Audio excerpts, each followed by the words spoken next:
Good evening. I should have brought some sunglasses because I can't see anybody. Now, Michelle said not to worry about money. I'm going to talk exactly about that subject. Because apparently our economists, our artists are not worrying about our economy. I'm Tilak Dissanayake. I'm a product design engineer, and I spent almost 20 years in two large product design companies you may have heard of, Boeing and Xerox. By the way, if you think I'm making eye contact with you, I have no idea. I can't see. Anyway, this is all for show.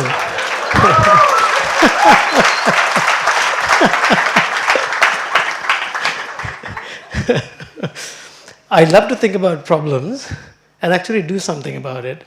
And since there's not enough time to solve world hunger right now, let's look at something more practical, which is our economy. We know that this is a huge problem, so let's take a look at it. Now, because of time, I'm going to have to make some generalizations, and I know there are analytical, mathematical people in here who will cringe at the generalizations I make, so I'm going to apologize in advance to them. Sorry. Here's the problem. $75 billion, mostly on the backs of our women. I hate to say this. And exports at a middling 15% compared to the others, you can see, which is pretty amazing. And then when you look at our high-tech exports, it's dismal. Actually, this number is optimistic from a couple of years ago. I think it's less than 1% now. As you can see, Korea, South Korea, and places like that have done so well by focusing on high-tech exports. It's very simple. High-tech exports are high-value, high-profit exports. You have to sew a lot of underwear to make up for the sale of one car or plane. Sorry, I know there are people from the garment industry here. So the basic reality that we have to look at is, why are we not focusing on high-tech exports?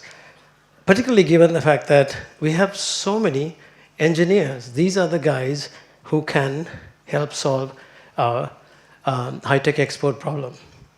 The guy who said this is actually a scientist and an engineer, so he's quite qualified to make this statement. What engineers do, particularly product design engineers, they create these gadgets that the world wants to buy by the millions. Sorry. There. That they want to buy by the millions that are actually useful as well. So these are not fashion items, but they have some pragmatic, practical use. High market demand items. Cars, planes, robots, whatever. Might be not as exciting as lingerie, but necessary. You can wear your granny underwear as opposed to Victoria's Secrets, but you still need a car to get you someplace. I know, most probably somebody from an MAS hit team is outside waiting for me. Okay, let me get going. So, the idea is to design and certify once, build and sell millions. That's the multiplier issue that you get with product design engineering. Very different than designing a bridge. You make one, you don't sell it also. But so the key is here, and the product design engineering jobs are high-paying jobs because the companies who employ them know that I can pay high amounts of money to my engineers because they're going to design a product which I'm going to stamp out and sell 1 million of. Very different from the service sector, where basically you had to keep your salaries low, otherwise you're in deep trouble. You can't make sales. Okay. So, why can't us engineers fix this problem? We have tens of thousands of them. The problem is that most of the Sri Lankan engineers work as service providers, essentially in that service sector, doing maintenance on power plants, various other types of things, and tens of thousands, as I mentioned. And the 2,000 graduates, the engineering graduates per year, also go into that. And why not into product design engineering? Or PDE, by the way, so I'll use that. And I know there's a mathematician out there someplace who's saying, hey, PDE stands for partial differential equations. And it also does stand for product design engineering, by the way. So there are a few companies in Sri Lanka that are actually outstanding PD companies, and you've heard of these. Oh, sorry. Let me make that. Lanka Transformers makes transformers with Neil Marine, obviously boats, and Orange Electric. All of these companies started off as import substitute, and they have become outstanding engineering companies that export tons of stuff. Lanka Transformers, 50% is exported. All of them are privately owned, led by a visionary engineer, not all of them, but per company. And one of them was actually funded by the government, Lanka Transformers. There are a few startups as well going on. And Sohan Dharmaraja, where is he? Is he here? He's left already. God. Oh, right, there he is. Next to his love. Hey, no hand holding, huh? There's behavior code in here. So, Sohan is doing big data. There are some guys from the sorry, can't say that. CodeGen's all-electric car project in the back there. Harsha Subasingh on CodeGen is funding that. And there are a couple of dinosaurs, myself, and then there's a Nalin Valpita back there, who are also doing these kinds of startups. I'm sure there are others as well. I'm just using these as examples. Now, the question is, why are there few startups? The issue is the nightmare of funding. Sohan has to basically do BPO work to pay for his product development. Harsha is using the profits from his software product business to pay for the car.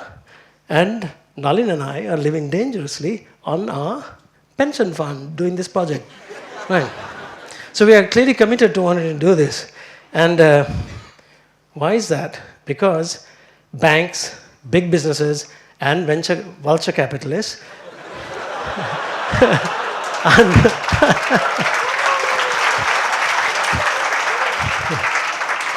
are impossible to, well, some of them you don't want their money. Banks, ridiculous clauses for collateral, and the amazing thing of, yes, Mr. Dissanayake, we will lend you 10 million rupees. Do you have 10 million rupees in cash that in an account? Big businesses are very much focused on, I won't say this, I'm not going to look this way, buildings, hotels, casinos, condos, etc. They didn't get the memo which says that you can make a heck of a lot more money in product design engineering than putting up buildings.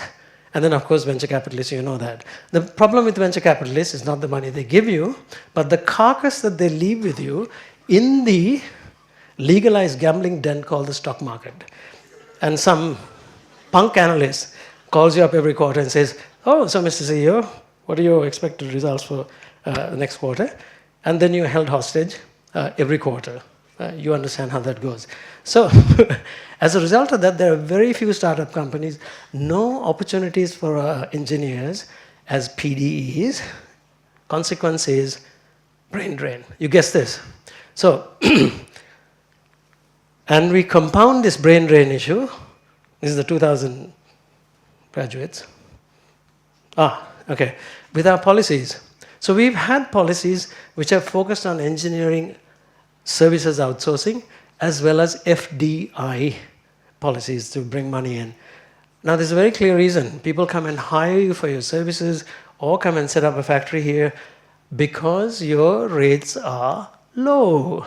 So if you keep them low, anybody who can go will go when the permanent resident visa carrot is waved in front of them from any of these countries. So we are actually running a wonderful aid program for developed nations.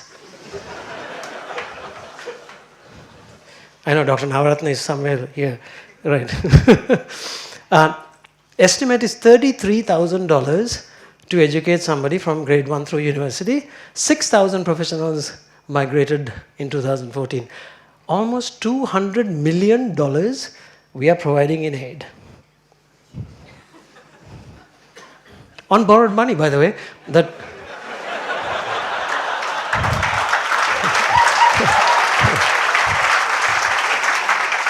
or potentially even a bond, right? Okay, now, imagine my befuddlement that in this, what's a good French word, milieu, right, of absurdity and economic problems, we are going to now triple our investment in education from 1 point something percent to 6%, or $4.5 billion. Now, this was an election promise, and everybody goes, yes, of course, we should educate poor people.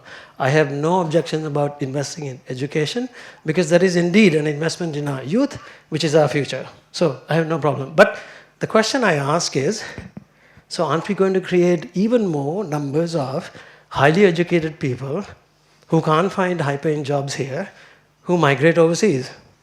So this seemed a little bit questionable to me. And so I said, shouldn't we be hiring people, creating jobs locally? That there is a quid pro quo, by the way. Free education is with an expectation that you will live here and contribute to this economy.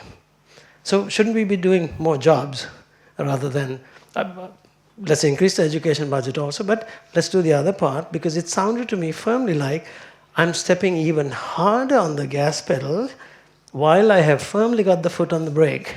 You can see how difficult this act is, right? Asking why on earth are we doing this? So I've been talking about, product design engineering as a way out. It's a simple 3-step process of definition, demonstration, and certification. Certification, like a hotel certificate of conformance before you can open it, is essentially a requirement by a regulator to say that the building is safe for commercial operation. So products also have certificates. They're called type certificates or approval certificates. Why the focus on safety? This is not a tough question to answer. If you kill your customer with your product, it's a surefire way of reducing your market appeal. So,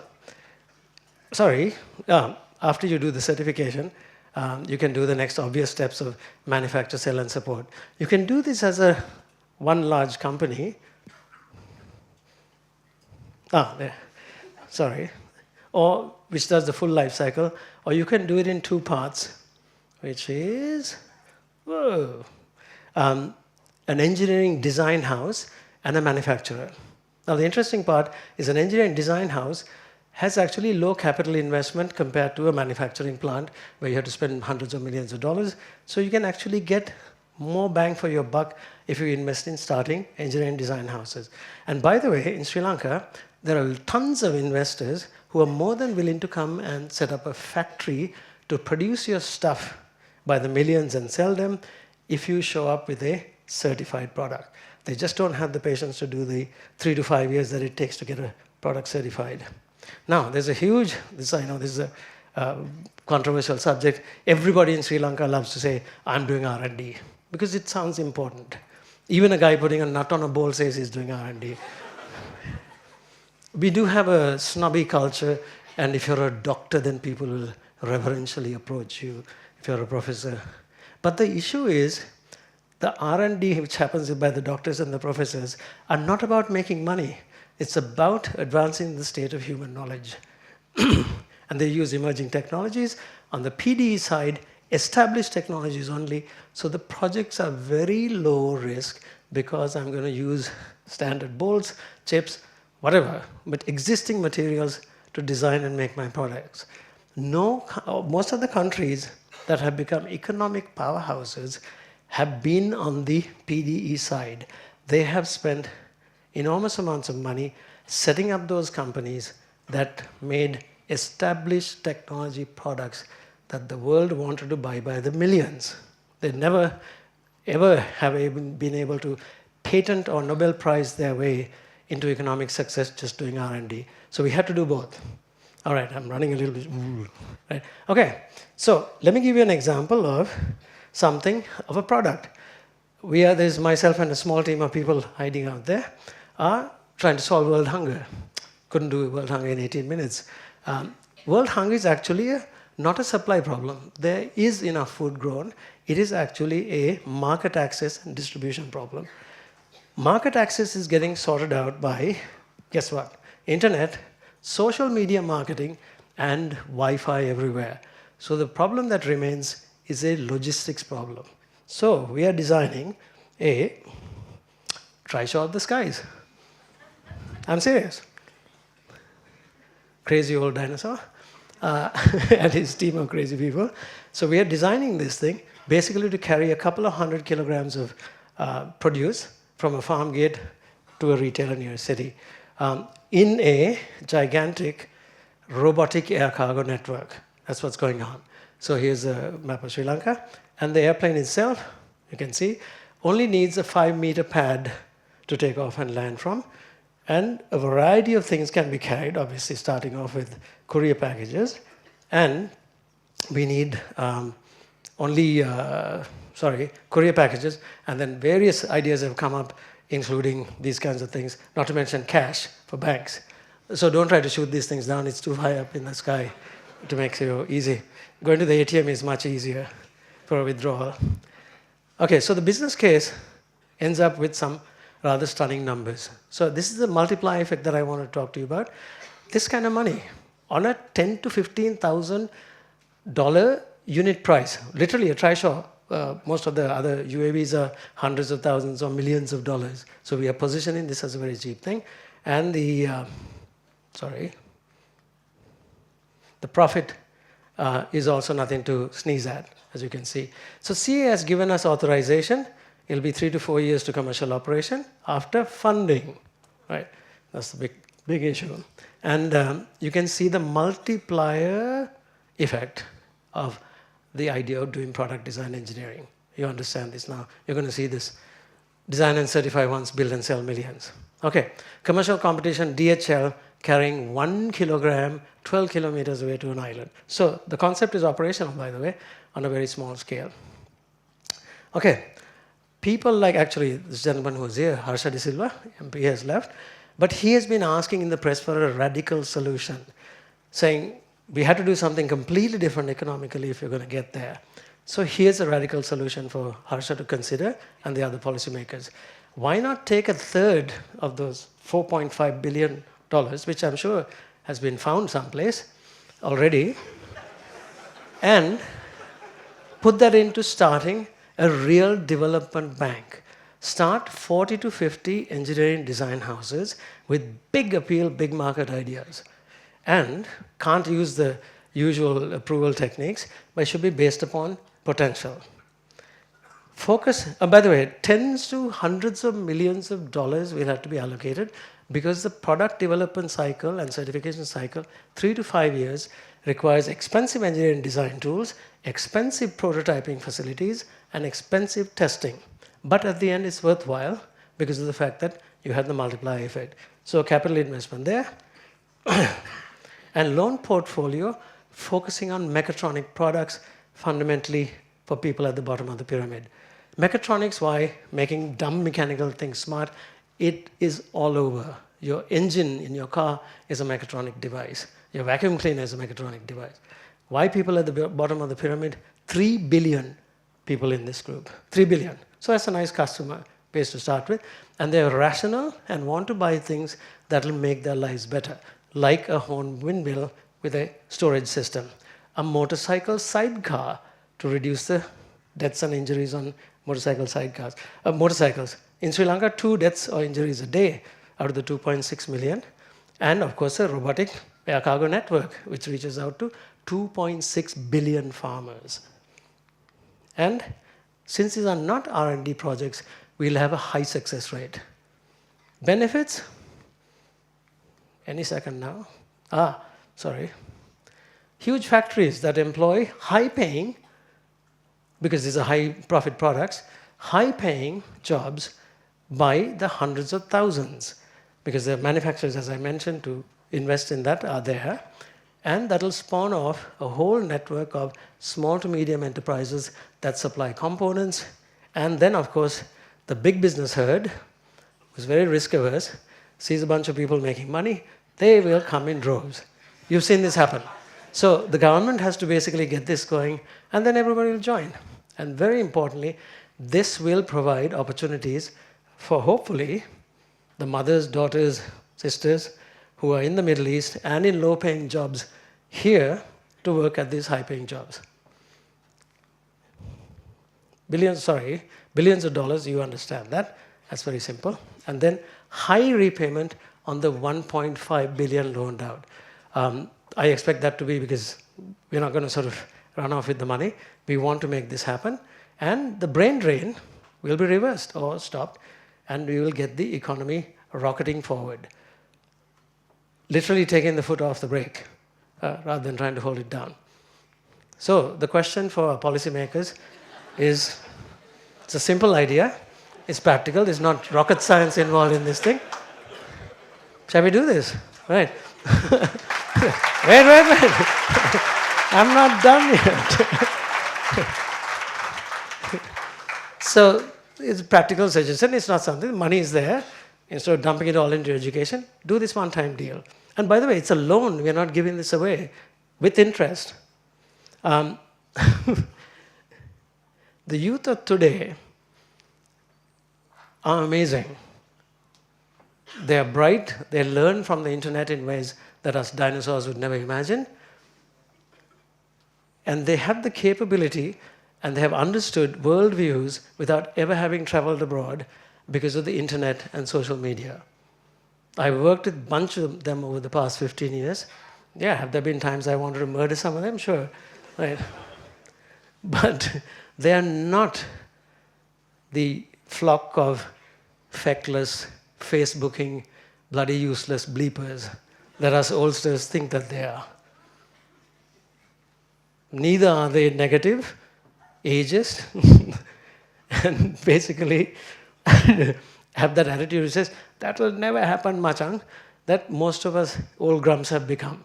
They are positive, capable of doing all kinds of things, and if we give them the opportunity, they will certainly take us forward by multiplying our high-tech exports by enormous amounts, get us out of the middle income trap that everybody whines about, and give that multiplier magic of product design engineering to do design and certify one, build and sell millions.